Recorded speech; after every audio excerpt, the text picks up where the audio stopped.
নাসিরউদ্দিন পাটোয়ারী ও Sarjis আলমসহ ১০ NCP নেতার বিরুদ্ধে হত্যা চেষ্টা ও ছিনতাই মামলা।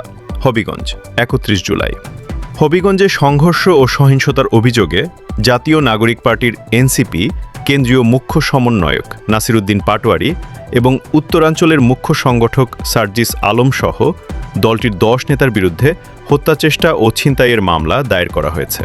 বৃহস্পতিবার ৩০ জুলাই রাতে হবিগঞ্জ সদর মডেল থানায় মামলাটি করেন জেলা ছাত্রদলের যুগ্ম সাধারণ সম্পাদক মোহাম্মদ ইকবাল হোসেন রুকন। মামলায় আরও অজ্ঞাত পরিচয়ে ৪০ থেকে ৫০ জনকে আসামি করা হয়েছে। মামলার অভিযোগে বলা হয়েছে, গত ২৮ জুলাই বিকেলে হবিগঞ্জ পৌরসভার কোর্ট মসজিদ এলাকায় দেশীয় অস্ত্র নিয়ে হামলা, মারধর ও ভাঙচুরের ঘটনা ঘটে।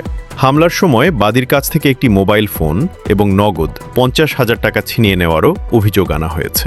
মামলার এজাহারে যাদের নাম উল্লেখ করা হয়েছে তারা হলেন নাসিরউদ্দিন পাটোয়ারী, সার্জিস আলম, আবু হেনা মোস্তফা কামাল, মাহবুবুল বারী চৌধুরী মুবিন, নূর আলম চৌধুরী, ফখরুল জাকির, আহাই কামাল, রুহাম গাজী, নাহিদ উদ্দিন তারেক ও ওয়াদুদ মাহমুদ চৌধুরী।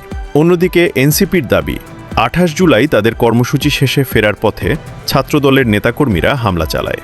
এতে সার্জিস আলমসহ অন্তত ১৫ জন নেতাকর্মী আহত হন এবং একজন কর্মী চোখে গুরুতর আঘাত পান। পরিস্থিতি থেকে নিরাপত্তা নিশ্চিত করতে নাসিরউদ্দিন পাটোয়ারী ও সার্জিস আলম একটি ব্যাংকে আশ্রয় নেন বলেও দলটির পক্ষ থেকে দাবি করা হয়েছে। এ বিষয়ে হবিগঞ্জ সদর মডেল থানা পুলিশ জানিয়েছে, অভিযোগ গ্রহণ করা হয়েছে এবং বিষয়টি তদন্ত করে আইনানুগ ব্যবস্থা নেওয়া হবে। উল্লেখ্য, ঘটনাটি নিয়ে উভয় পক্ষই পরস্পরের বিরুদ্ধে অভিযোগ করেছে। মামলার অভিযোগের সত্যতা তদন্তের মাধ্যমে যাচাই করা হবে।